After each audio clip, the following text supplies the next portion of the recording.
Welcome to our channel. Today we how to transfer assets using Magic Eden Marketplace Wallet beginner guide step by step clearly. Start by opening your web browser and navigating to the Magic Eden Marketplace website. Once the website loads, locate the option to log into your wallet. Click on the wallet icon usually found in the upper right corner of the screen. If you already have a wallet, enter your credentials to log in. If you do not have a wallet, you will need to create one before proceeding. After logging in, find the section of your wallet that displays your assets. Review the list of assets you wish to transfer.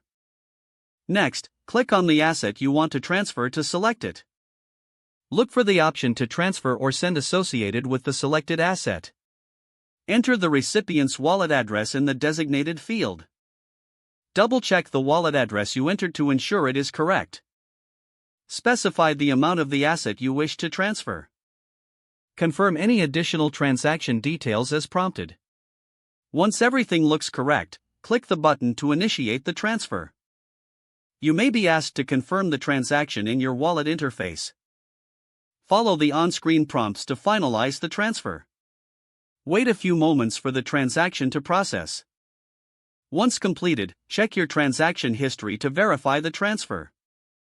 If the transfer is successful, the recipient will see the asset in their wallet shortly after. If the page does not load, refresh the browser or try again in a private or incognito window. Make sure you are using the correct email address, then retype it carefully to avoid small typos. If your password is not accepted, use the reset option and create a new strong password you can remember. Check your spam folder for verification or security emails, then complete any requested confirmation steps. Enable two-factor authentication if available to improve account security and reduce unauthorized access risk. After signing in, review your profile details so your contact information and settings are accurate and current. If you see an error message, note it down and try again after restarting your device and internet connection. Log out when you finish, especially on shared devices, to keep your account and payment information secure. If the page does not load, refresh the browser or try again in a private or incognito window. Don't forget to like this video and subscribe to our channel for more step-by-step tech guides.